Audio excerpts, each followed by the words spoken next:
Greetings and salutations. Merry Christmas, Happy New Year, Happy Hanukkah, even though that's over with. Happy Kwanzaa, whatever it might be. My name is Jake Query. This is Derek Schultz.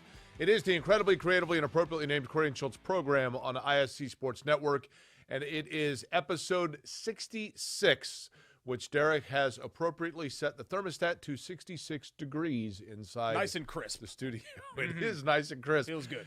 Derek, I think you had mentioned to me that you wanted to wear your best festive holiday outfit. Yep. And is that as if you're a construction worker in Seattle? What's going on No, here? this is very, Christmassy. Kind of reminds me of a Christmas scarf. It's flannel. Yeah, but, this material, it's almost like a table runner that you would see at a holiday gathering or a scarf or a hat, perhaps, would be this. You've got, what is that, a V-neck sweater from 1992? Old Navy. Okay. It's Old Navy. Yeah. $9. Yeah, you make fun of me for Gap and Banana Republic You're clearance. talking about my sweater being from 1992. Your outfit's from 1994.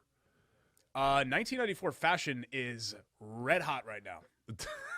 I'm telling you, I have a neighbor. I have a neighbor in Midtown that has two high school age kids, boy and girl. Okay. And they dress like I did in 1996. They do. All those, the jeans, the flare out jeans are coming back now for girls.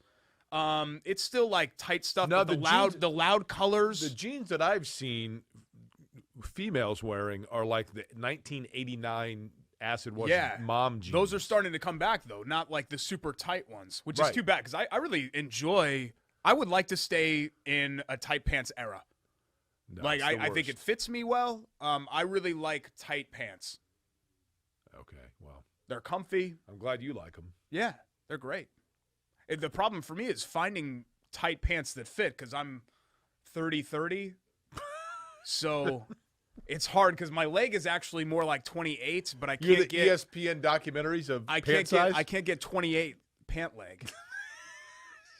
So I had my mom actually has hemmed some of my pants so they're shorter. Have you tried Granimals? We can't quite get that on the. I don't know why I just switched. It's the same. Well, yeah, there we go. Hold on. Aren't you the one that was mocking me the other day because I had on the no-show socks and you were telling me that now the ankle high or higher, calf socks are the thing? Yeah, calf socks are the thing. Can you do that again, Well, please? yeah, I have I'm going to the gym after this, so I do wear those socks at the gym. But everywhere else, it's really lame to wear those socks. You're talking about the no-show socks? Yeah. Okay. We going to talk about sports on the show today? Speaking of shows, this is number 66, which you had mentioned, Derek, Alan Faneca, right? Yeah. No, it's Mario. That's what I think people think. I mean, same city, wrong guy. Mario Lemieux, the greatest to wear 66. Fine. I'll take that one, actually. There's a lot to talk about, including, even though it's odd because it's been 36 hours essentially, Colts Patriots, but that was an electric atmosphere on Saturday night at Lucas Oil Stadium. And it was a big win for the Colts, but Derek, the reality is it's only a big win if you close out strong here. I mean, if the Colts were to lose, I don't think this is going to happen. If the Colts were to lose, let's say 2 of the 3, Arizona and the Raiders, which it feels like they could actually win out. But if they were to lose, let's say 2 of those 3, then it's meaningless. You know what I mean? You've got to – Hey. What are you doing? No, but I'm saying – Yeah, you're being all pessimistic. I'm not being pessimistic at all. I just said I think they very realistically could win out. I'm saying it is only a significant win for the Colts so long as they make the playoffs. If they don't make the playoffs, then who cares? Oh, they're a virtual lock now. Understood. But again – their playoff odds are 89%, I think. I mean, they play games. Yeah, 89. Right now, they're 89%, according to 538.com. They have to win 2 of their games, and they should. There's a scenario where they go 1-2 and get in, but you don't want to play with fire. Right. I mean, you've seen Tennessee's remaining schedule. Miami. That's for the division. Yeah. So the division seemingly is out of reach. Tennessee's remaining schedule is San Francisco at home, Miami, and then Houston. The magic number for Tennessee is 2. So any Tennessee win or 2 wins, whatever, any Colts loss. Yeah. Colts would have to win out to win the division. And they would have to have Tennessee lose 2 or 3. There's a scenario where Tennessee goes 1-2. It's not a likely Tennessee's scenario. backpedaling. There's no doubt about that. Yeah, it's not a likely scenario, but the Dolphins are surging right now. And They the are. Niners have turned into a good team. Here's the thing. The Dolphins have won 6 in a row, but that's coming off of 7 straight losses. Yeah. But this is what the Dolphins do, man. Like, Dolphins finish 7-9 to 9-7 every year and You're just right. out of the playoffs. And that's why they never get anywhere, because they're just that like purgatory team. They're not good, they're not bad, they're just kind of there. Look, you're right that if the Colts, if the bottom were to fall out, then yeah, Saturday night's win isn't as meaningful. But there's no indication and no real rational reason with where we sit today to think that the bottom's going to fall out. Dolphins aren't fish, are they? They're mammals. Yeah. The Colts are as healthy as they've been all season right now, and they're playing great football. I mean, Can a mammal be a fish? outside of a bad, what was it, fourth quarter against Tampa Bay, you're talking about a team that would be riding, a 6-game win streak What is right it now? about it that makes them mammals? Is it that they don't lay eggs? I think they produce milk, Milk. like dolphin milk, for their young, Jake. Like, you don't go out on the street and get dolphin milk. Well, I mean, you go out in the street and buy cow milk. Yeah, but I don't think it happens. Do dolphins, should I Google search that? Do dolphins make milk? You're looking to see if dolphins lactate. Let me see. Do dolphins lactate? That's what you're going to look up right now? Let's ban that word from the show. We did a banned words Milk? list, like moist and a couple of things. You said nipples last week. Let's ban lactate from the show, because I don't like that I'm word. just speaking scientific facts here. Do dolphins have nipples? produce milk? No, see, we banned that word. You're not allowed to say it. Jordan will grab that in post. 3, 2, 1. Okay. Do dolphins produce milk? Cetaceans? Cetaceans nurse their young just like land mammals do. Okay. Unlike the exposed N-word, not the bad Nipples, word, yeah, right. yeah, of humans and our closer kin, the mammary glands of dolphins and porpoises are concealed inside the abdominal slits. The mother squirts the milk in. What? We're doing an adult program talking about scientific stuff, and what's going on here? No, I was laughing about something else. What possibly else could you have been laughing about? Control yourself, okay? Calm yourself. Me control myself? The mother? You're choking to death over here, and you want me to control myself. You can't even speak, and I'm the one that's being told to control myself. Can we, this is a scientific explanation, okay? We're all adults here. The mother squirts the milk into the calf's mouth to account for the difficulty of underwater suckling. What? So they can't while they're swimming, they can't latch on there. Right, it's tough, yes. So you just, kind of Okay. do a shot, just Do a shot, okay. open wide and squirt it on in there. Okay. Well, we appreciate you tuning in for the final episode here of Query and Schultz, as clearly we are not making it to show 67. 65 was rough. 66, we decided we're just going to go all the way out in the left field. And here it is. Thank you for those of you, especially the American Dairy Association, who I'm sure is thrilled Right. with this Perfect- segment. Perfect content. Yeah. for that, yes. Okay.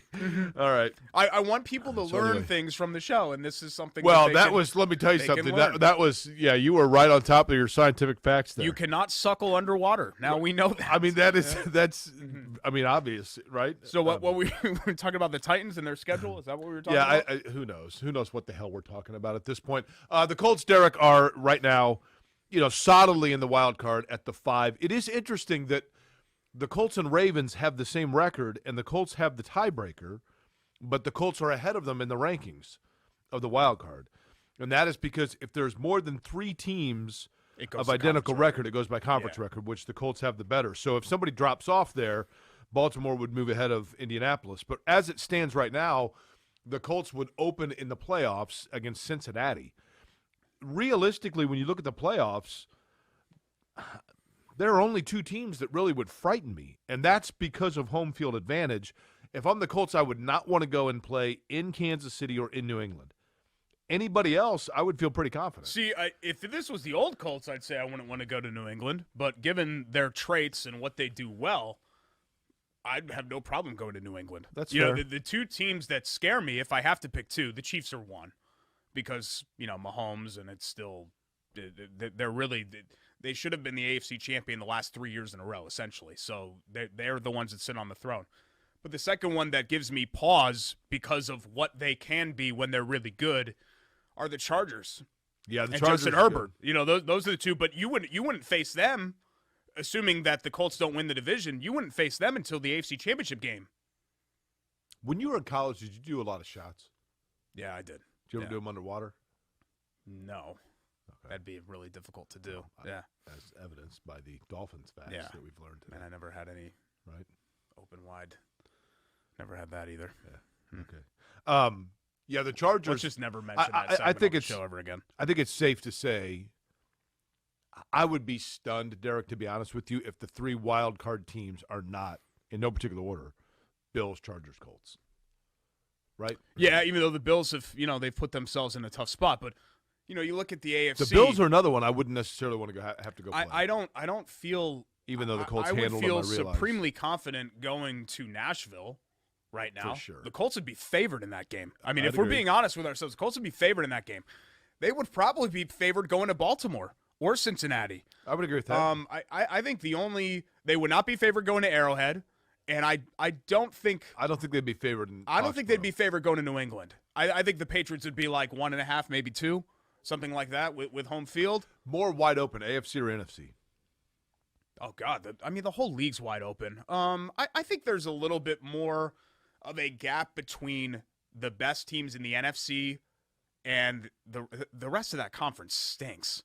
Like, have you looked at the middle? The middle of the AFC is much better than the middle of the NFC. The NFC, you got the two bays, and then who else? Well, Rams? Arizona. Yeah, I mean, they kind of stepped in it yesterday. How do you lose? How do you get blown out at home to Detroit? The Lions are better than what their record says that they are, but still, to get run off the field like that is pretty embarrassing. But you look at the middle of the NFC right now, and it's like, San Francisco, Minnesota, everybody in the NFC East stinks. Whereas the middle of the AFC, Colts, Chargers, I know. Those are some there's some competent, good competency teams. For sure. No doubt about it. We have a lot to get to today besides just ridiculous Dolphin facts. We haven't really gotten into it. Talking about the Colts game and their win over New England. We've got a lot of features to get to, including our player of the week, our favorite play of the week, our sage move of the week, buy it or bull Schultz, among others. So there's a lot to get to today. And Derek, I'm going to ask that you try to just maintain composure and a little bit of maturity as we move forward. You too, man. You were breaking down as well. I wasn't at all. I was laughing at your inability to keep your composure. I don't care how old you get when you see words like nipples and suckling and all that. It's just hard to say that with a straight face. I'm a professional broadcaster, so I agree. You guys deserve better. You expect a level of intelligence and professionalism and maturity from the show, and we did not deliver on that first segment, and for that I apologize. Half did not. The other half was sitting here saying nipples and suckling. You had your head buried in your hands, man. You couldn't handle it either. It was your lack of composure Pretty that got funny. to me. When we come back, it will be our IMCU Player of the Week. I would think that this is a very obvious answer. Wouldn't you, Derek? Very obvious answer. I'm not so sure about that. Come on. It's Query and Schultz. Find out next here on ISC Sports Network.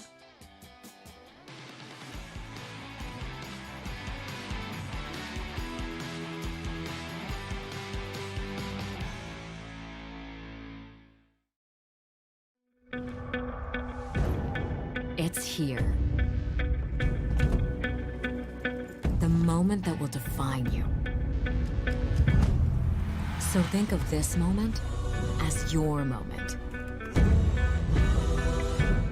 The one you've been waiting for. You were built for it. And so were we. WGU, the online university where ambition never rests.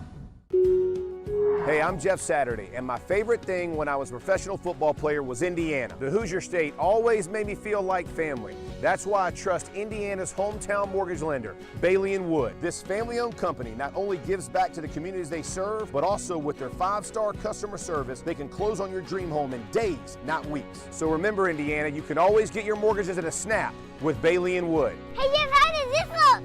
Yay! Not bad, bud, but let's stick to mortgages.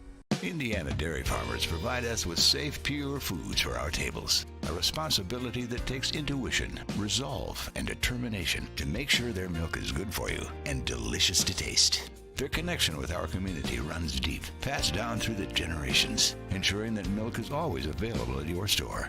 It's not easy being a dairy farmer, but the rewards have special meaning when you can feed Indiana's families every single day. Learn more at winnersdrinkmilk.com. Welcome back. It's Corey and Schultz here on ISC Sports Network, a sports show, a nature show. We're composed, A little bit of everything mature, here on this program. even keel, professional broadcast Query and Schultz. We went a little Planet Earth on that first segment, I thought. But it's important. I mean, it's circle of life where squirt milk into hungry mouths, and that's that's how it goes. This portion of the show brought to you by Bailey & Wood Financial Well, I'm Group. sure thrilled to be part of this. Excuse me, I'm sorry. I'm just the emotion of it. Yeah, thinking of the I know, bond yeah. between mother and calf is it's special. BAWFG.com 855-350-HOME. Come on, Jake. I'm really trying to get through this here. You can get mortgages in a snap with Bailey & Wood. See, let's do the snap thing. Get things back on track. Okay.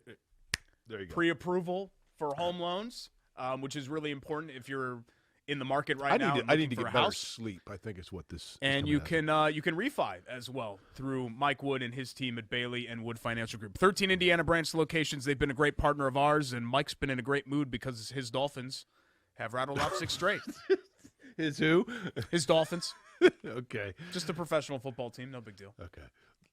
6 straight, but I'll tell you that 7 straight losses. I think they started out 1-0, and then they were 1-7. Right now They beat the they're 7-7. Patriots in the opener, and you were like, "Oh my god!" And then they look like the worst Well, team in the NFL for a month and to a be half. fair, they're starting to get good quarterback play. I mean, they've got a decent defense, but they're starting to finally get some good quarterback play. Which is different because I did think that. Did you not silence your phone? Sorry, this is my laptop actually that did that. How long have we been doing this? My wife just told me that I left the Aldi bags in my car. Well, there's nothing I can do about that right now, so I have to address that later. Does your mom, or excuse me, your wife, does your wife know what you do for a living and at what times you're doing it? Does she not know that it's taping time? No, she doesn't actually, I think, know that I get paid for any of this stuff or what I do professionally. Does she just think that you leave the house at 10 every day and just roll back in at 6? In fact, I'm going to show her a tape of this show, and then she's going to see exactly what we talk about on this program. Oh, well, okay, there Should you be go. perfect. Then she's really going to Yes. buy into your professionalism, right? The website, again, is BAWFG.com, right? You got it. You ready to go for our IMCU Player of the Week, speaking of our sponsors? I think it's seemingly pretty obvious, is it not, Derek? I had mentioned earlier this morning on the radio that, and by the way, every morning, 7 to 10 a.m., 93.5, 107.5, The Fan. Thank you very much. The Indiana Members Credit Union Player of the Week, Derek.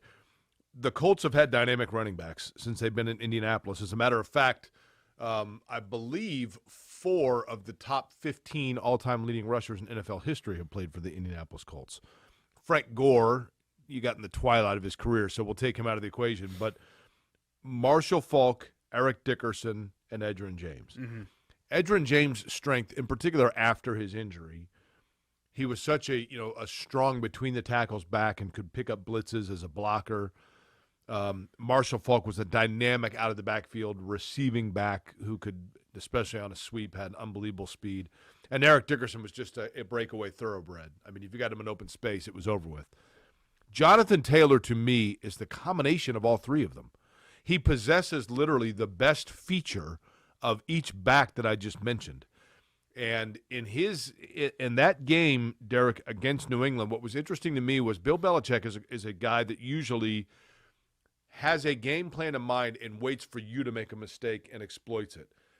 this game for the Colts on Saturday night between the Colts and Patriots, they finally just kept chipping away, and then broke through with New England on the Jonathan Taylor run that cemented the game because they forced everybody up. Jonathan Taylor finds one open gap, and boom, it's over with. Yeah, and I thought it was interesting that Reich said he was thinking about throwing there, and then he decided, yeah, you know what, let's just try this one more time because it was working all game, and then it was starting not to work because the Patriots were completely selling out for it. And then you give it to him one more time, and boom, you have basically a walk-off home run, essentially. I mean, it was a game-ender level play by Taylor. But you're right. I just think he's so dynamic, and that's really what I look for as the number one trait to me for a running back because, no offense to Frank Gore is not a dynamic player. Frank Gore never was a dynamic player. He was a guy that you handed off to 20 times, and he'd get you 85 yards a game. And that's basically what he did for his entire career. Especially in his later career. Yeah, yes. but you know, these guys like Marshall Faulk is dynamic. Edgerrin James, especially pre-knee injury, was dynamic. And Jonathan Taylor brings that dynamicism to the table. We'll get that in post. Do you want to try that again? Dynamism. Okay. Dynamicsism. You remember, Derek, you are better than I when it comes to remembering seasons, like in terms of what year it was. The famous Bill Belichick 4th and 2 Melvin Bullet play. Yeah, it was 2009. It was their last win, the Colts, prior to Saturday night. So that game, late in the game, New England has the lead, right? And on 4th and 2, Belichick goes for it to get the first down to be able to run out the clock, and the Colts get a stop, get the ball back, and go down. Do you remember who the pass catcher was? Of the 4th and 2 play? Yeah, because they completed the pass, and then Melvin Bullet made the tackle. Okay, You're going to be mad at yourself because this is a guy that was like kind of the ultimate bit player, but was, I think, a guy that people remember as a key part of a lot of those teams. Rashay Caldwell. Good guess. But it's a running back, is it not? Yeah. Caldwell had the big drop, I think, in the AFC Championship game. Hold on. Lawrence Maroney. No, I mean, you're on the right track. Corey Dillon. No. Dillon wouldn't have been. Oh, I do know. Kevin Falk. Yes. Yeah. I should have known that. No, that's good. After 15 guesses, you did get it. So, but here's the thing. That game, that 4th and 2, Belichick going for it, was the ultimate tip of the cap respect to Peyton Manning. Because what Bill Belichick was saying was, I am more confident that we will convert a 4th and 2 than I am that we will stop Peyton Manning if we punt. The game, with 4.5 minutes to go in the game on Saturday night, the Colts were up 20-7. The Patriots get it inside the red zone, have a 4th and goal, and instead of going for it, Belichick kicks the field goal. Still keeps it at a 2-score game. That's the ultimate disrespect to the Colts offense. I have so little confidence that you are going to score again that I'm willing to take a field goal here, kick off, and still put myself in position where I need 2 more scores because I think you're not going to be able to get more than 3 plays off. And the Colts made him pay for it with the Jonathan Taylor. Yeah, it didn't make sense to me. I don't know why you. His explanation was, here was his explanation. Belichick's explanation was, I figured if we got the field goal right there and took the points, I liked better our odds of converting a long, like say 55-yard field goal to force overtime than our odds of converting a 4th and 7. If you don't convert the 4th and 7, it's over. If you convert it and you keep it within 10, you get the ball back and score. You still got to get another stop, but you don't need a lot of time to get halfway down the field to put yourself in a long field goal range. But the Colts had run the ball so well, and they had extended a bunch of those drives. And they have one of the best salt-away backs now in the league. Bill Belichick has forgotten more football than I know, but I think even great coaches sometimes make a mistake. And even with that explanation, I think that decision ultimately was a mistake. I think where things got dicey late is that clearly by the end of that game, Carson Wentz became a liability. And why does everybody say that though? He only threw 12 balls. It's one thing. Well, they had what was working and they went with it. He's actually really lucky that he didn't have 4 interceptions on those 12 balls. I mean, he threw a pick 6 right at, I don't forget who the Patriots defender was, and he straight dropped it. Yeah.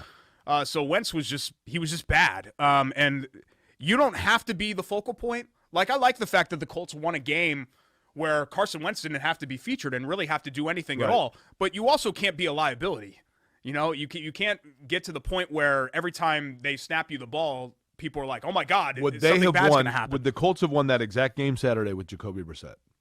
Yeah. Why not? Because Jacoby Brissett Could sneak. That's the only positive thing that Carson Wentz had one good throw. Carson Wentz is a good quarterback sneaker. He had, what, 3? Yeah, 3 fourth-down conversions.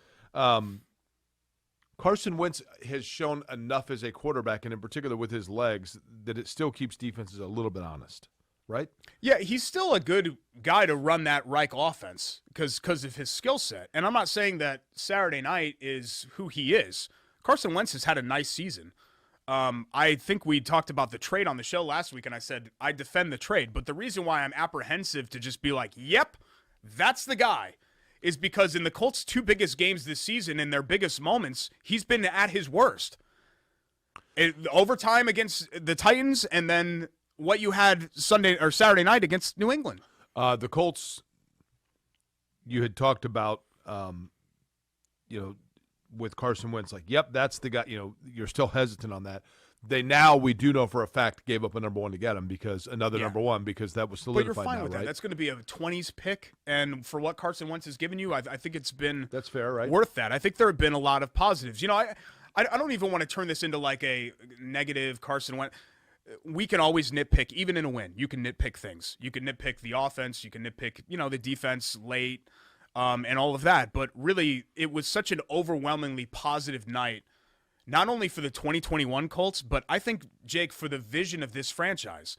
Because for so long, they've been fine. Like, the 2018 team was pretty good. The last year's team was pretty good. But they weren't really going anywhere. They were just kind of spinning their wheels. And to dominate the hottest team in the league, the best defense in the league, the way that they did, they were out to a 20-0 lead, I think shows that, yes, the pieces are there and things are coming together for this franchise to take the next step. Christmas is Saturday. Is that the worst day of the week for a Christmas? Yeah, didn't we mention this? Did we already? Yeah. You'd really want it to be like a Wednesday or a Thursday. I know it's got to be December 25th. Sunday's the worst day for a Christmas because then Christmas Eve also lands on the weekend. Because Christmas Eve is a holiday too, essentially. Nobody works Christmas Eve unless you're, I don't know, subway attendant or something.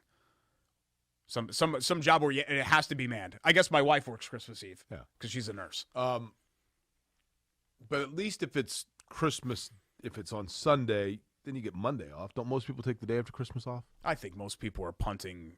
Most people are taking off Wednesday of this week and then punting the entire next week. You think most people are working Wednesday or are taking Wednesday off? No, I think most people are working until Wednesday this week. And then I think people are working Thursday too. Oh God, are they? Well, Friday's Christmas Eve, right? Yeah.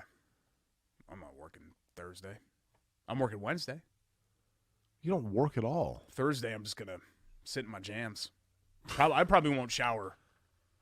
I'll shower on Christmas at some point, but Wednesday, Thursday, Friday. I'm trying to think of how many showers I'll take.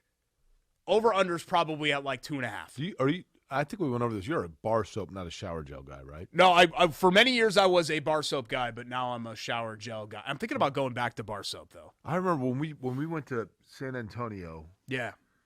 You brought a loofah. Yep. Yeah. And you had it in the Howard Johnson shower, hanging. Mm-hmm. I went in to take a shower, and there's this loofah. Yeah, just move it out of the way.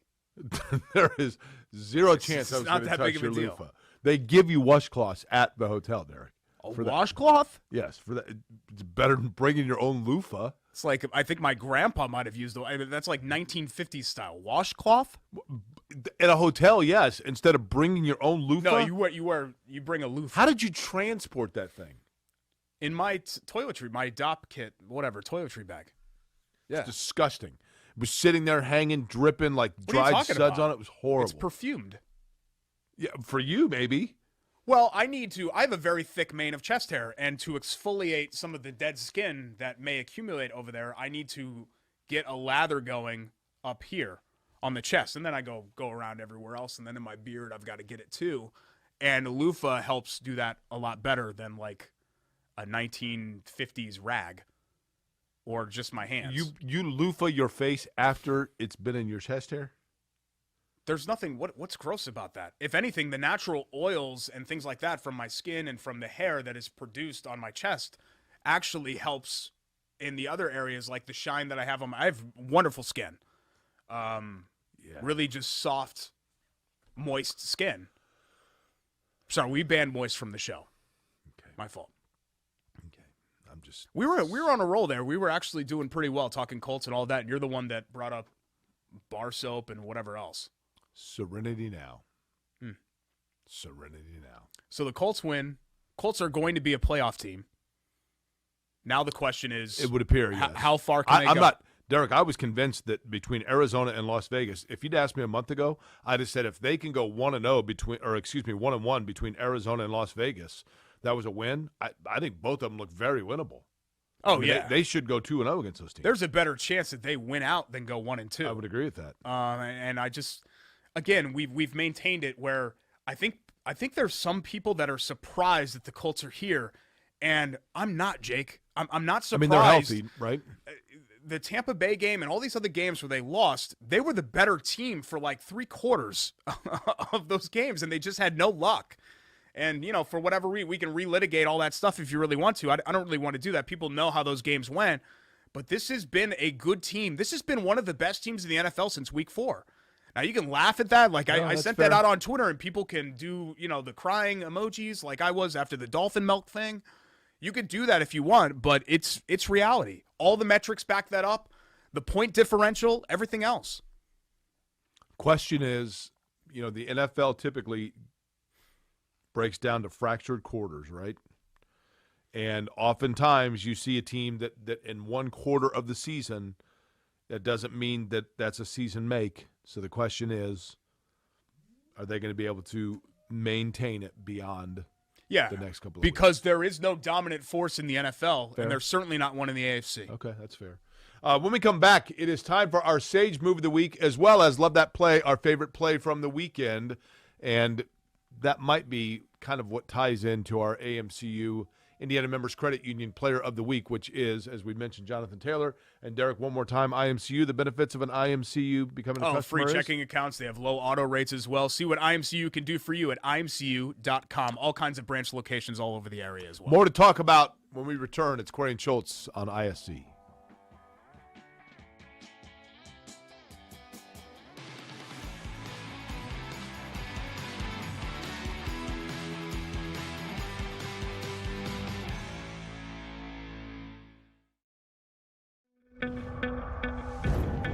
It's here. The moment that will define you. So think of this moment as your moment. The one you've been waiting for. You were built for it. And so were we. WGU, the online university where ambition never rests. Hey, I'm Jeff Saturday, and my favorite thing when I was a professional football player was Indiana. The Hoosier State always made me feel like family. That's why I trust Indiana's hometown mortgage lender, Bailey & Wood. This family-owned company not only gives back to the communities they serve, but also with their 5-star customer service, they can close on your dream home in days, not weeks. So remember, Indiana, you can always get your mortgages at a snap with Bailey & Wood. Hey, Jeff, how does this look? Yay! Not bad, bud, but let's stick to mortgages. Indiana dairy farmers provide us with safe, pure foods for our tables. A responsibility that takes intuition, resolve, and determination to make sure their milk is good for you and delicious to taste. Their connection with our community runs deep, passed down through the generations, ensuring that milk is always available at your store. It's not easy being a dairy farmer, but the rewards have special meaning when you can feed Indiana's families every single day. Learn more at winnersdrinkmilk.com.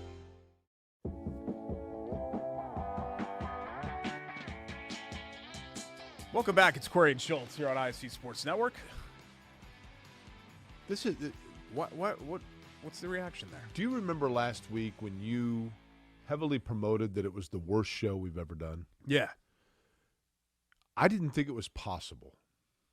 I really didn't think it was possible for us to upstage episode 65 with an even bigger train wreck in episode 66. You think this is a bad? I think this is a great show. Now we lost our composure a little bit with the dolphin lactation and all of that, but for the most part, this has been like a really good. And even that segment was informative.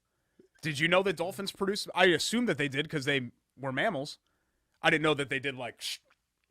Yeah, you didn't know they were doing body like shots. Squirting. Yeah, I didn't know that. Body that part shots of is it. what they're doing. Mhm. Yeah. Okay. But it makes sense because it'd be hard to suckle underwater. The- So it does make sense when you really think about it. Then, in the last segment break, we both departed the studio momentarily. Myself, just because it's 54 degrees in here, and I thought it'd be nice to warm up for a second. I don't know where you went, but I came back and I was perfectly ready to just carry on the segment without you. I certainly am willing and capable of that. You're nowhere to be found, and then you decide to scoot in. So then they start rolling. We don't even know we're rolling. Yeah. And Yeah, we're sorry having, about that. I actually had a bathroom break. I've been chugging water all day. I can't get hydrated for some reason. A lot of drinking this weekend? No, I didn't have a drop of alcohol. We went to Chicago for the weekend, but What'd you do in Chicago? all kinds of stuff. Did you go into the little cube in the Willis Tower? No, did not do that. Sears Tower, as I Yeah, no call one it. calls it the Willis Tower. Did you go to the top of the Sears Tower? No, Did you go to the top of the John Hancock Tower? no. Did you go to the top of the Standard Oil Building? There are other things to do in Chicago besides going to the top of very tall buildings. Did We you went go to Navy Pier, which was really cool. They had a bunch of kids stuff in there. They had something called Lights on the Lake, where it was like Santa came and there was ice skating and Was it cold there? yeah, it was a little chilly in there. It had to be because you had the No, I'm ice. set up. saying was Chicago in general cold. Yeah, Chicago's cold 365 days a year, pretty much, right? I mean, I feel like every time I'm in Chicago, I'm Yeah, freezing. that's accurate. And again, I never go in the sun. When I was a kid, Derek, imagine this happening for 9-year-old Derek Schultz. When I was a kid, we would go to Chicago every year. My parents and my sisters and I, as a family, would go to Chicago around this time, like the week before Christmas, to Christmas shop and whatever else. And we were there in 1981. It might have been the 82 season. At any rate, we stayed at the Chicago City Center Holiday Inn every year. And we go walking in the lobby, and I'm like looking around, and it was the Denver Broncos who were in town to take on the Bears. wow. So the Broncos were in our So hotel. the pre-Elway super crappy Broncos. Matter of fact, yes, it was Mark Herman's rookie year. Yeah. So it was Mark Herman. Craig Morton was the quarterback. And at any rate, I'm like, oh, my goodness, I'm in the lobby with an NFL team running around. My dad still jokes about the fact I went up to one guy and asked for his autograph, and he signed it. And I asked him his name, and he told me. And I said, well, I haven't heard of you. You must be second or third string. That probably wasn't the – Wow, really? Yeah. So you've always kind of been a short name for Richard then. Rich? Well, no, that only really No. came once my career took off. Rhymes with trick. Okay. No, Yeah. I don't know about that. So you've always kind of been like that, even as a snot-nosed 9-year-old. It is time for our Love Heating and Air Conditioning, which, by the way, I've known the Love since around the time that I was getting Denver Broncos autographs. Chris and John Love and the good folks at Love Heating and Air Conditioning have been around for over 100 years now, serving Indianapolis and the Donut Counties with fabulous customer service, knowledge of their product, great product when it comes to whether it be furnaces or air conditioning, 24-hour on-call maintenance. That's just some of what you get from Love Heating and Air Conditioning. 353-2141 is their telephone number. That's a 317 area code. 317-353-2141, love-hvac.com. Derek, our Love That Play is our favorite play of the week since we were last together, and seemingly it's an obvious answer, right? Yeah, I mean, we try to kind of think outside the box, and we don't want to just do Colts for like every single thing. But because of the magnitude of the moment, it felt like the game was starting to get away from them. And what that win meant to the franchise and to the long-term fans, I think you have to go with Taylor's 67-yard tud. It's hard to argue game-winning that. walk-off tud. One of the other things that you could go with, if we were doing like kind of a compile Love That Play, would be the 6 threes all together in one that Jaden Ivey hit for Purdue in the Crossroads Classic, because that was a dynamic performance. Jaden Ivey, I think we all know, is one of the best players in college basketball, but in the Crossroads against Butler, he put it all together. Now, you might notice, by the way, the reason we don't want to concretely say that is because Love Heating and Air Conditioning, big sponsor of Butler basketball as well. So that would be in the consideration, but I think the Jonathan Taylor plays. Yeah, I think you have to with. do it. 353-2141, love-hvac.com. They were just at my dad's place. Really? Yeah, tuning up the your furnace. dad came up in conversation with my dad. My parents' wedding anniversary was over the weekend. Oh, congrats. 57 years of marriage. Wow. Congratulations to my parents. And I asked my parents, what are you going to do to celebrate the wedding anniversary? And my dad said, well, we're still waiting to hear from Bruce and Mayor. Oh, Mayor. Yeah. Oh, wow. So they're even on that term. Yeah. Yeah. Yep. Well, B&M, as they call them. My kid knows that we're best friends because he's always asking about you all the time. I did notice. Every time I'm on a phone call, Daddy, is that your friend Jake? No. I get calls from other people besides Jake. I believe, wasn't it, you were on the radio recently, right? Yeah. And when you were on the radio, your wife asked your son. They were listening in the car. Yeah. And he asked where you were. Where's Daddy's friend Jake? Well, Daddy doesn't need his friend Jake, honey, because he can host solo just fine. Okay. Can and I have and I did. Well, I got news for you. Your son probably likes the fact that I'm here to reel things back to a level of professionalism and maturity when you start getting off on sophomoric little sidekicks about things like lactating dolphins. Yeah, I'm just afraid that the dolphin lactation is going to be like a thing on the show now. Oh, Like, we'll bring it up, years from now. I mean, we'll be best friends forever. I don't know how long the show's going to go, but this will continue to be talked about, I have a feeling. I don't know, Valentine's Day, somewhere around Let's then? talk Crossroads Classic because you brought up Jaden Ivey. I don't really think there was much to discuss as far as the games were concerned. Notre Dame, I know they had just beaten Kentucky. Notre Dame's really mediocre. They need to go ahead and give a guy that I'm a big fan of has done a wonderful job with the program. It's time to nudge Mike Bray out. Really think so? Yeah, it's time to move on to the next thing. I think he's a wonderful coach. I do too, Jake. But all things come to an end at some point. And now, do you think that are you saying that you think his coaching career would come to an end, or just? I don't know about his coaching career. His time at Notre Dame, they need some fresh blood there. It's been 20-plus years now that they've had Mike Bray on the sidelines, and he's done a wonderful job. But they peaked with those Connaughton teams in the mid 2015, 2016 teams, and they just never really got anywhere else. They just kind of went right back down like this. And I'm very concerned about Butler. Could Mike Bray? There are three names. You're going to laugh when I say this, and I'm saying this thinking outside the box, and I'm saying it at no ill will at all towards Laval Jordan, who I like a great deal as a person, from what I know of him, and I think a lot of people are certainly hoping and rooting for him to get things turned around for Butler. But the reality is Butler's in big-time boy now. I mean, big boy league. I mean, they're in the Big East. They've upgraded their facilities. They're teetering on people losing interest here. If Butler decides that this is the end for Laval Jordan and his tenure at Butler, let me give you three names, and you tell me if you think any of the three could possibly be considered to take over at Butler. Because I think, Derek, Butler can't keep going back to the well of inside the family, especially now. I mean, you could maybe go to a Michael Lewis who's an assistant. Yeah. But they need an established name coach. Give me three. I'll give you three names. Mike Bray, if he were to be ousted at Notre Dame. Tom Crean, if he were to be ousted at Georgia, or Archie Miller. Would any of those three wet your whistle if you're Butler? No. Bray is mid-60s probably now? I'd have to look.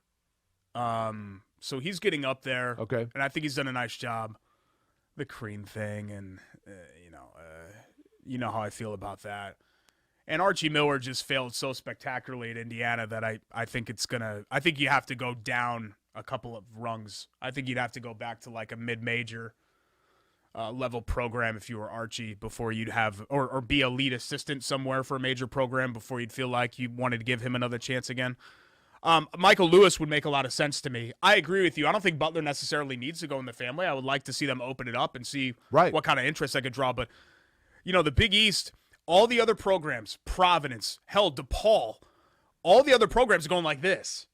And Butler, and I don't know, maybe Georgetown, as much as I don't want to say that about Pat Ewing, they still get players there, but they're kind of, all the other, Butler's one of the few programs that's going like this. Providence they're has- backsliding. I'll tell you what, I think Providence has got a good coach. Yeah. And- I mean, and truly, it's a good league. And it's just frustrating that this is an older Butler team and they still just, and they've had injuries and all of that. Look, pointing to a game against a team that's completely out of their league in Purdue and saying, this is why Butler stinks right now. Butler was a 15.5-point underdog. I know, but Derek, they did not. They looked completely. I get it, Jake, but I need you. I think you have to look at the whole thing for Butler and Butler outside of kind of an aberration, fluky win at Oklahoma. They really haven't done anything this season, and this was supposed to be a team that was going to, at the very least, be a middle pack team in the Big East. But right now, you look at it, and you're thinking to yourself, what's the best case scenario for Butler's finish in the Big East? 8th? Speaking of the Crossroads Classic, the thing that was intriguing to me in the Indiana-Notre Dame game, Indiana has not – Rob Finney gave them a little bit of stability of calming things down once Xavier Johnson, they decided that, 16 errant threes was not necessarily a good strategy.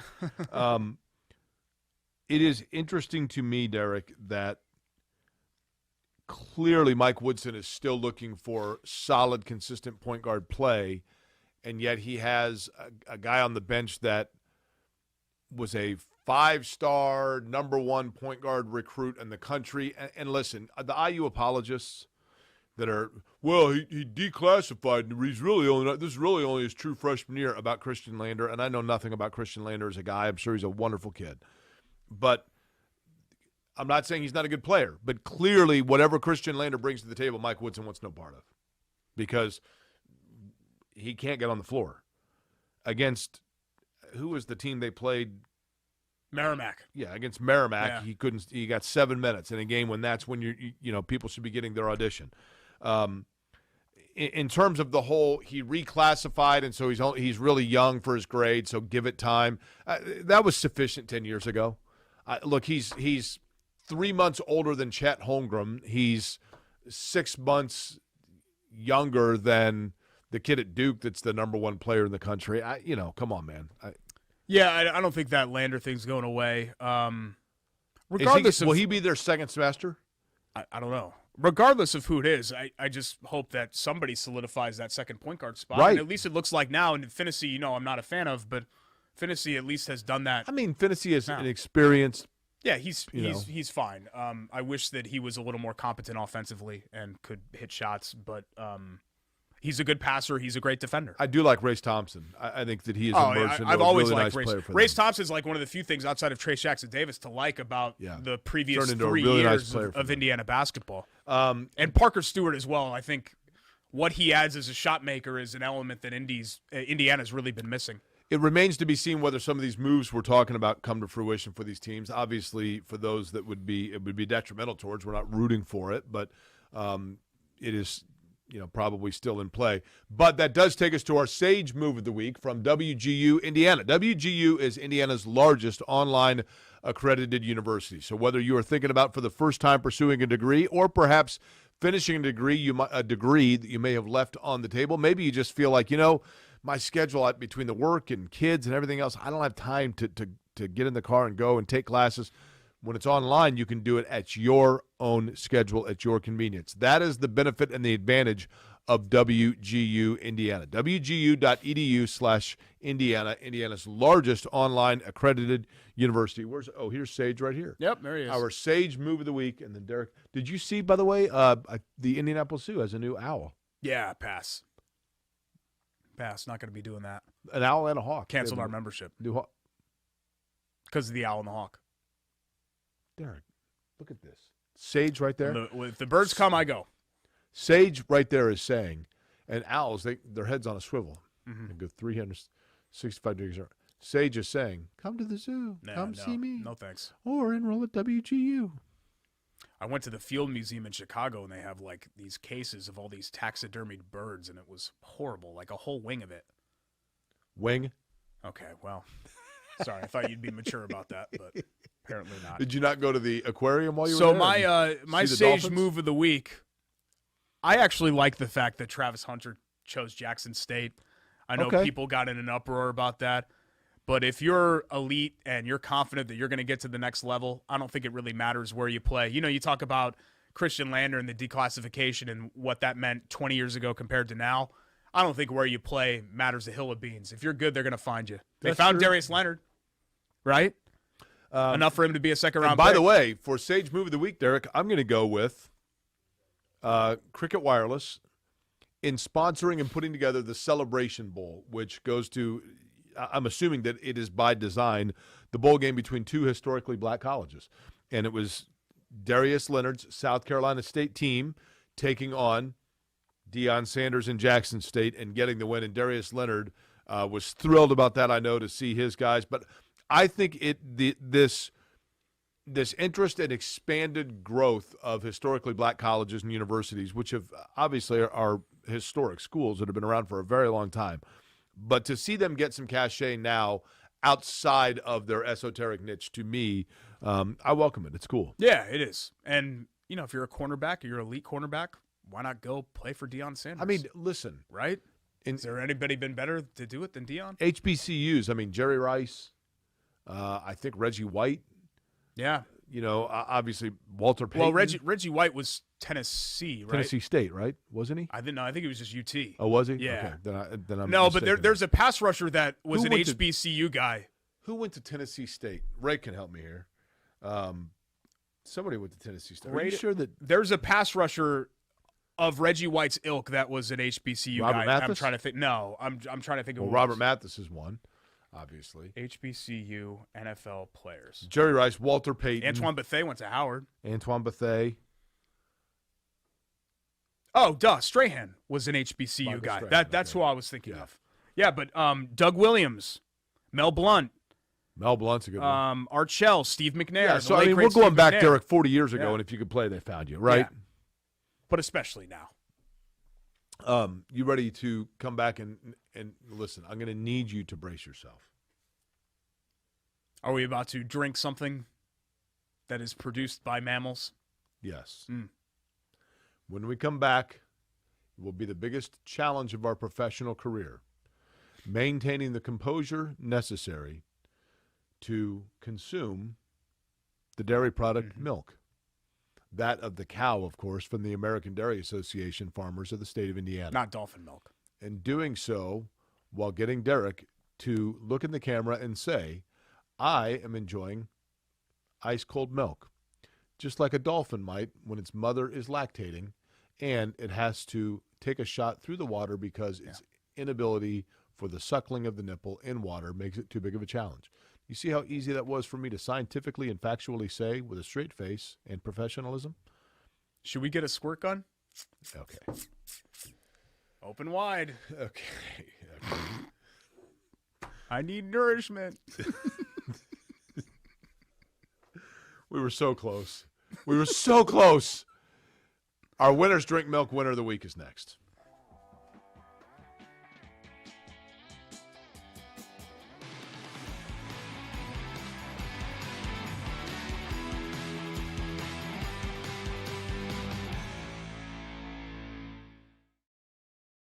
Indiana dairy farmers provide us with safe, pure foods for our tables. A responsibility that takes intuition, resolve, and determination to make sure their milk is good for you and delicious to taste. Their connection with our community runs deep, passed down through the generations, ensuring that milk is always available at your store.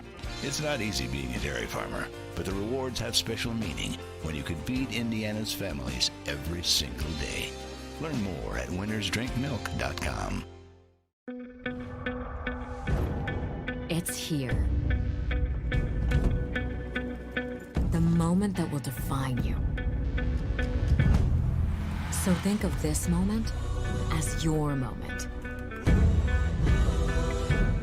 The one you've been waiting for.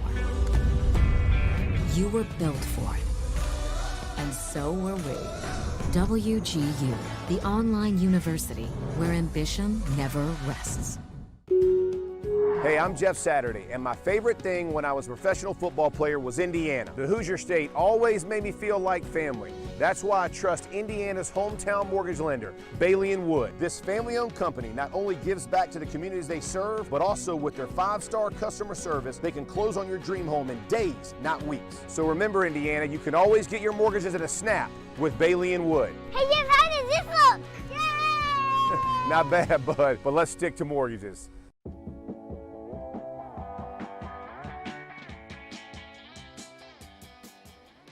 Welcome back to Query and Schultz, where Derek has been preparing himself for this moment on the program. It is time for our American Dairy Association of Indiana Winners Drink Milk Winner of the Week. But before we do that, let me read you a few facts about our friend milk, and notably chocolate milk. Low-fat chocolate milk, the perfect mix of carbs and protein for a post-workout drink. That is correct. Did you know that 30 minutes after a workout, the low-fat carbs that are available to you, it's nature's recovery drink for athletes. Derek, here are the milk facts. You ready? Yep. As much calcium as 10 cups of Raw spinach. Correct. As much potassium as 1 Banana. That is correct. And as much vitamin A as 2 Hard-boiled eggs. Bingo, baby. Finally. See how professional it is for you to talk about ice-cold milk. And this tastes delicious, like it's fresh from the teat.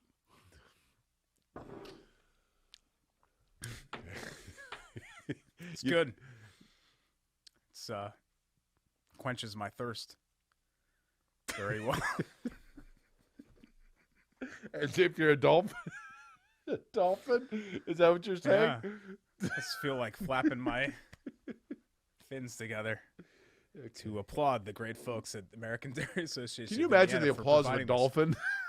Well, they do that when you go to those little parks and they say like clap and they go like this.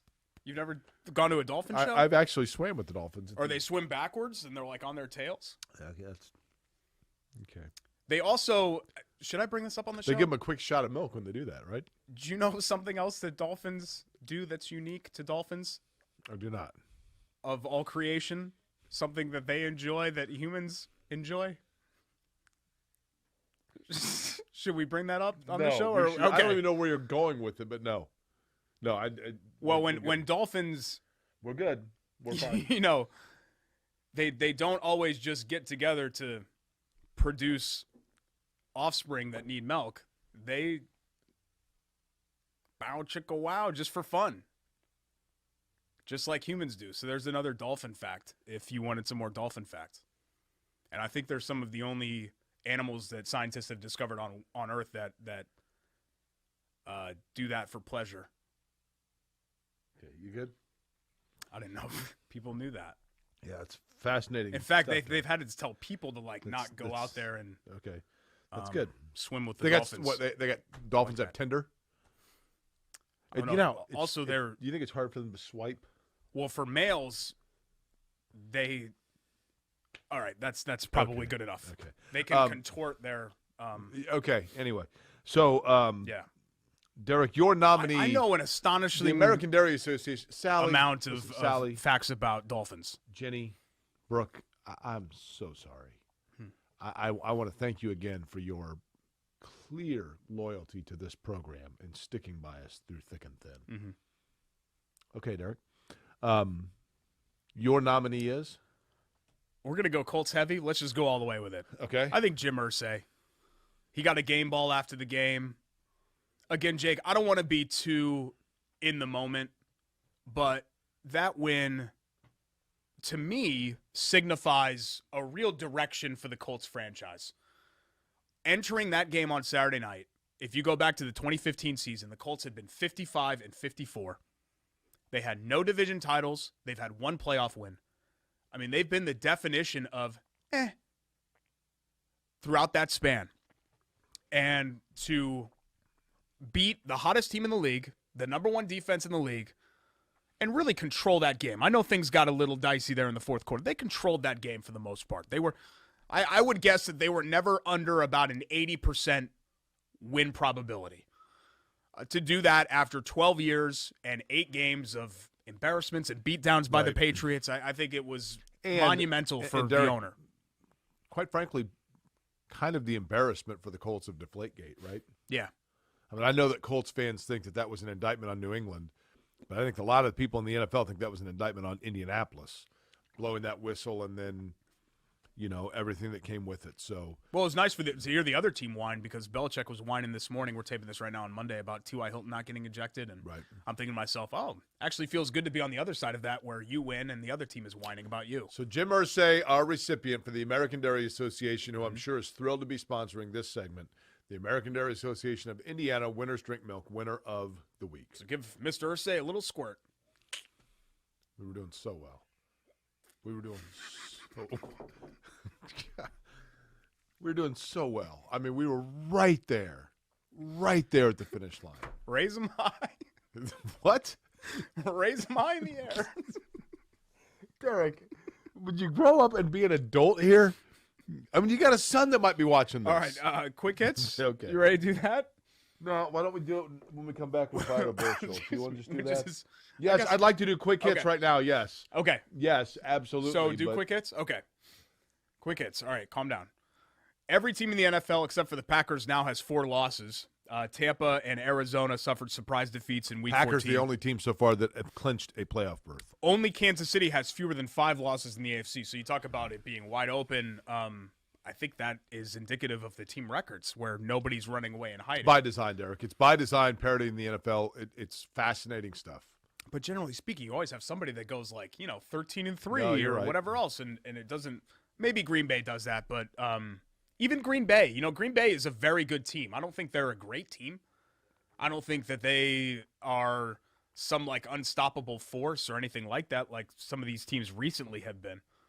I love this, and I'm sure that you did as well. I never actually got to go to it when it was still called IRP. But did you see the naming deal? I mean, I think that's Casey Kohler's a former neighbor of mine. He's moved up to Zionsville, and he's the president of that track.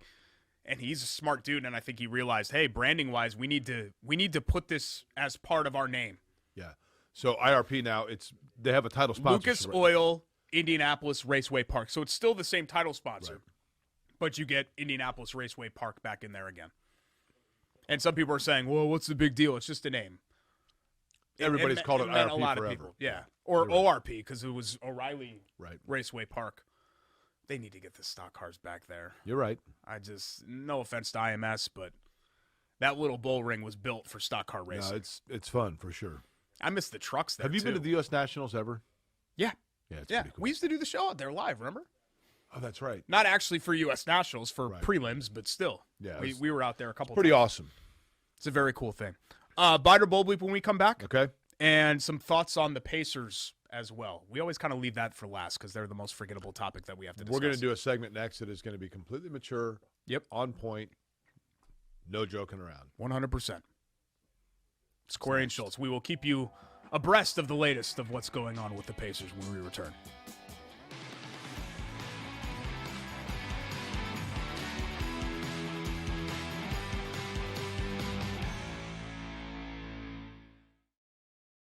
Indiana dairy farmers provide us with safe, pure foods for our tables. A responsibility that takes intuition, resolve, and determination to make sure their milk is good for you and delicious to taste. Their connection with our community runs deep, passed down through the generations, ensuring that milk is always available at your store.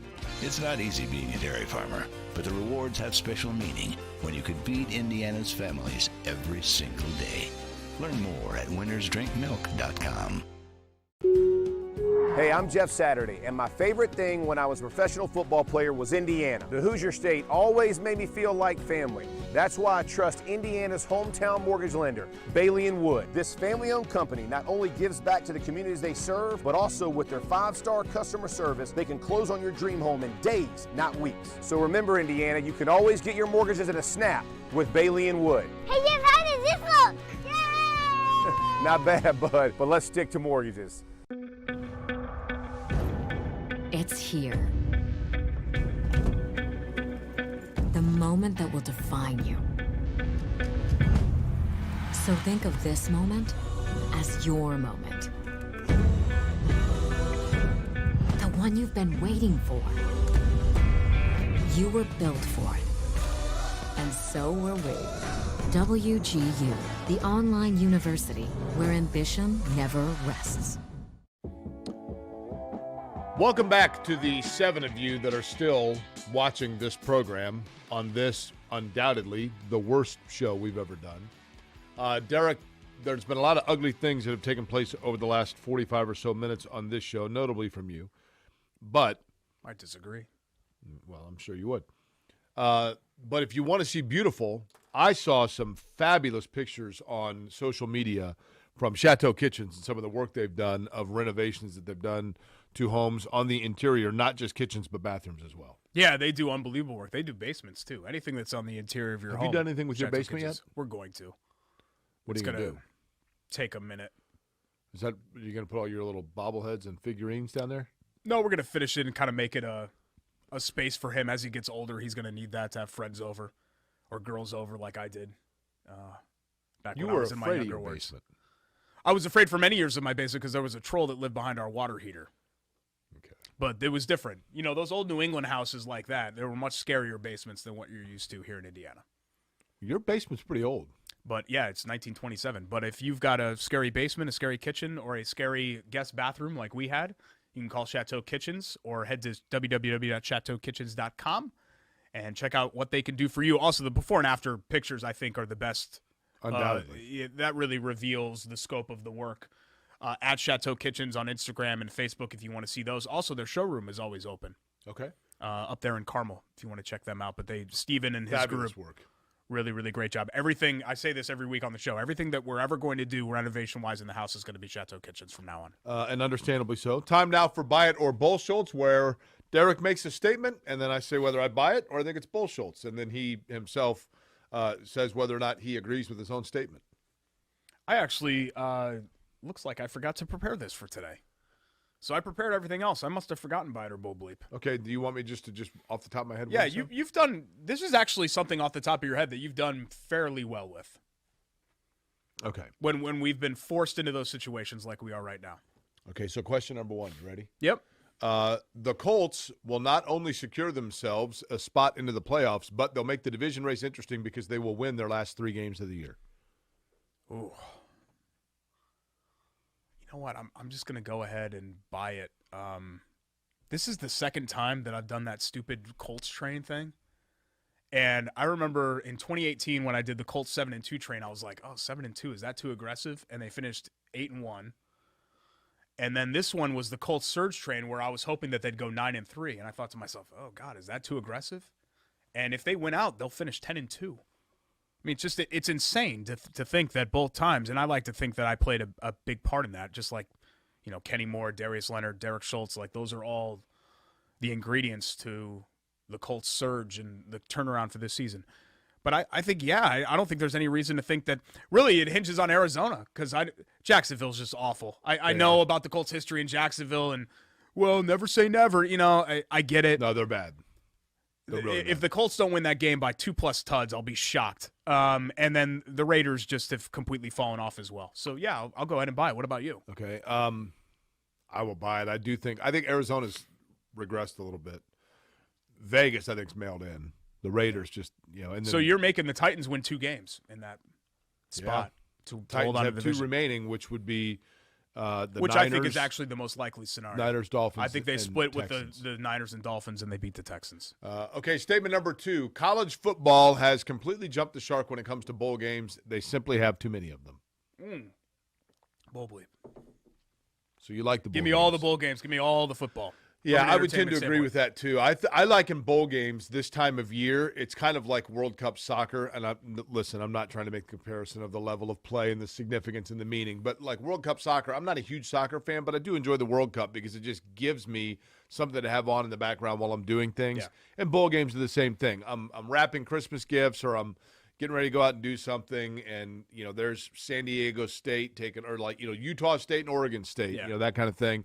It's fun, right? What I think we need to do is stop pretending like bowl games that are the non-playoff bowl games have some sort of meaning, because really what it comes down to is, are you motivated to play or aren't you? It has nothing to do with who's better, who's not, or who's opted out and who didn't opt out. You know what I mean? Whose coach is still there, whose coach is not still there, a coordinator or whatever else. So I think if there's one drawback to bowl games is that we want to point to them and say, oh, see, this means that this team's, the last 4 months were meaningless for this team.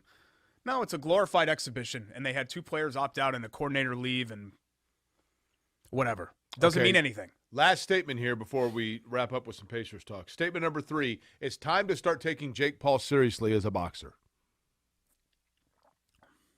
He had a fight or something, didn't he? Yes. And he won? Yes. A resounding knockout. And it was boxing or was it UFC? Boxing. Oh, okay. Yeah. It's He time knocked, to take he knocked a UFC fighter out Jake cold. Paul seriously, sure. I used to be a fan. We used to get all the fights boxing-wise. I'm not a UFC guy at all. And I get it's I'm with you. popular, and I'm with you. Like, I'm not hating on it. I totally get it. UFC is country music. It has no relevance to my life. I've tried to give it a chance. I don't like it. I'm not going to like it. And that's fine. You don't have to like everything that's popular. You like Waylon Jennings? I'm supposed to like the older school country guys, right? I mean, Because it's easier to hate on the pop country, like modern stuff, because it's all kind of the same generic crap. Hank Williams? Yeah, sure. He's fine. Dad, not son. Yeah. But yeah, the son, not so much, but the dad, sure. Garth? You like Garth? Yeah, he seems like a nice guy. He's pretty philanthropic, isn't he? He is. Garth Brooks? Yeah. It's just, it doesn't, I didn't grow up with it. So, country music to me. Number 1 music format in the country, Derek. Yeah, like, I totally get that it's number 1. It's just, it has no, like, I didn't drive a truck or, I had girls that I liked and stuff like that, but we didn't, like, run through cornfields or anything. Yeah, but those girls didn't like you, which is what a lot of country music's about, right? There are some good breakup songs. Driving Yeah. to the truck stop, meeting Blondie Gal 4 who pulls up with That wasn't a carload of truck stop. friends That and was the laughs. Motel Hi-Ho. off the Hi-ho. Merritt Parkway. Okay. Yeah. Derek, the Pacers are enjoying a few days off. I saw Jeremy Lamb at the mall with his family going to see Santa, which I thought was nice. Thought he should have asked Santa for a few more minutes because I think he's being underused. But they're going to get the NBA right now, Derek. I mean, a lot of these games, the Pacers are getting moved now into a primetime matchup on national television with Miami because Washington, and I can't even remember who they were supposed to play, Chicago maybe. Yeah, I was saw. Yeah. postponed. And All sports, though, are being affected by this. COVID is wreaking havoc on the NBA and making the schedule kind of wonky here. But the Pacers had a few days off, and now they get back at it. Rick Carlisle is back. Does this group in particular do anything to keep your interest? I hope they play well enough to at least keep the playoffs in sight because that's what they're going to strive for. I mean, it'd be easy for me to say, well, I want the Pacers to tank. They're not going to tank. And this roster's too good for them to tank. It's not a great roster, but it's not a bad one. It's certainly not as bad as what their record indicates. What bothers me, Jake, is about last week, and I know it's kind of dated now. We're doing this show on Monday. I think you spoke to the media Tuesday or Wednesday. But the Herb Simon comments were really just out of the loop. I'm surprised that they allowed him to be on a microphone. Derek, I think Herb Simon saw the things that Kevin Pritchard said about, we're trying to get a superstar here and whatever else. And I think Herb Simon knew that if Herb Simon's a business owner, right? The Pacers are the side business. Herb Simon knows a little bit something about having assets and making sure that people understand the value of your assets. I think Herb Simon thought, you know what, I have players that, in fact, if we are going to reshuffle or reorganize what we're doing or rebuild what we're doing, it takes two to tango. I have to have people that want the assets that I have. So I think his intention was to do a briefing to say, look, I love our players. We have good players. We have a good team here. People can say what they want about us being a little market and whatever else. Like, I like our little market team. I like our guys. Knowing that he was building them up because they'd read in the press, they'd read on the internet and everything else what Kevin Pritchard was saying. And I think that Herb Simon was trying to diffuse that, and it just didn't go well. Well, it didn't go well because of the happy comment. That's just not, when the owner says, well, I'm happy with where things are. What do you mean you're happy? I think he was saying that because he was trying to reassure his employees. But your entire fan base is listening to that. I understand that. And you have to be able to gauge the temperature of the water before you jump in. Keep in mind, I'm not saying this group it's going to happen with, but keep in mind, new coach Rick Carlisle, I'm simply playing devil's advocate here. The Pacers were sub 500 entering April and Larry Brown's early tenure, and then that group went to the Eastern Conference Finals and captured the hearts of this city, and it was off and running for the organization. It can be done. There's precedent here. Doesn't mean it's going to happen with this group. They're going to be better than what their record has indicated. There's not a snowball's chance in hell that they make the Eastern Conference Finals. There is a -% chance of that happening. By the way, the phrase snowball's chance in hell, do you think that means the chances that a snowball would be in hell, or the fact that a snowball would be able to last in hell? Yeah, the fires of Hades would melt it so quickly. But how would it have gotten there? I think you just airdrop it in. Like you just say, all right, put a snowball in hell right now, and then see how long it lasts. It wouldn't. It would be impossible to. Yeah, just like the Pacers making this year's conference finals. But in order, based on your, I do think they'll be a playoff team, though. Based on your theory, though, in order to test it, they would at least have to be airdropped into the Eastern Conference Finals, and then they would go away. So that would put them in the Eastern Conference Finals. You know what, Jake? This is harder for me. I'm used to talking about scientific things like nursing dolphins and things like that. So these like hypothetical, like fake things, like is hell even real? My grandparents, my mom, they think so. I think it might be, but I don't know. Like, I've always kind of been like, you know what I mean? I don't think the good Lord would send a man like you to Hades. Whereas we know that dolphins that's a movie line, Derek. Squirt milk into the mouths of their hungry calves. We know that that's something that happens. There is scientific proof of it. This before or after their random hookups. No, it's not a sexual thing. It's for, like, sustenance. I know, all mammals feed that way, Jake. So get your head out of wherever it is. Well, you're the one that said, the other thing about dolphins. So this is a really good show. This is a good bounce back show. When is show 67? From what we had last week. If you think so. When is show 67? 67 will be in January. So this is our last show of 2021. Oh, well, so we'll say, see you next year. Yeah, January 4th. I can say to you, see, that's the day after Jay Edwards' birthday. Oh, God. You know Jay Edwards' birthday? You're so lame. I might have had an ID that had that birthday on it, Derek. Oh, okay. Well, I make fun of you, but the fake ID that I had said Coverdale Lane because I just remember it for Tom Coverdale when I was in high school. He'd probably be proud, right? Yeah. All right. He probably had one of his own. Okay. Listen, we have been very fortunate and blessed to have all of you following us now for 66 episodes, which is quite amazing. It's been a lot that's happened over the course of that time. And we've had great sponsors as well. What are you counting? We're entering our 12th year of this show. Okay. It's amazing. That actually is fairly amazing. We also have a lot of great sponsors to thank, like the American Dairy Association, Love Heating and Air, WGU Indiana, IMCU, that's Indiana Members Credit Union, Bailey and Wood, Chateau Kitchens. Derek, we've had a lot of people that have been on board with us. And our friends Only Indy tickets as well for this year. Which is perfect for anytime there are Colts games. Yep. You and I both went to the Children's Bureau over the course of the last week, and they've helped out with that as well.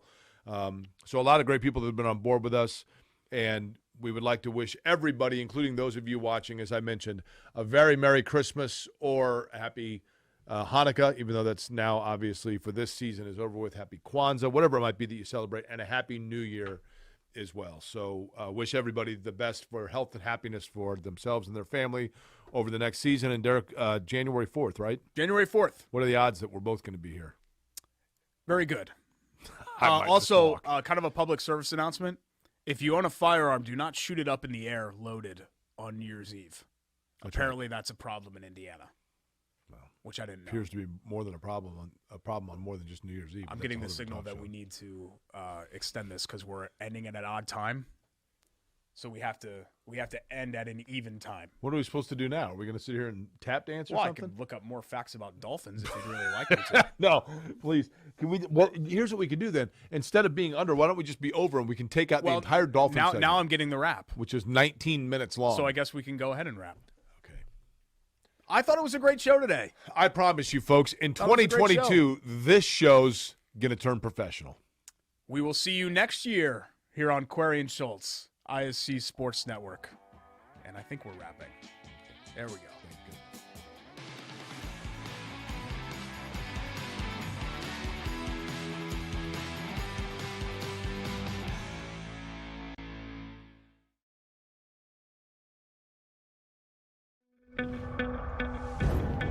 It's here. The moment that will define you. So think of this moment as your moment. The one you've been waiting for. You were built for it. And so were we. WGU, the online university where ambition never rests. Hey, I'm Jeff Saturday, and my favorite thing when I was a professional football player was Indiana. The Hoosier State always made me feel like family. That's why I trust Indiana's hometown mortgage lender, Bailey & Wood. This family-owned company not only gives back to the communities they serve, but also with their 5-star customer service, they can close on your dream home in days, not weeks. So remember, Indiana, you can always get your mortgages at a snap with Bailey & Wood. Hey, Jeff, how does this look? Yay! Not bad, bud, but let's stick to mortgages.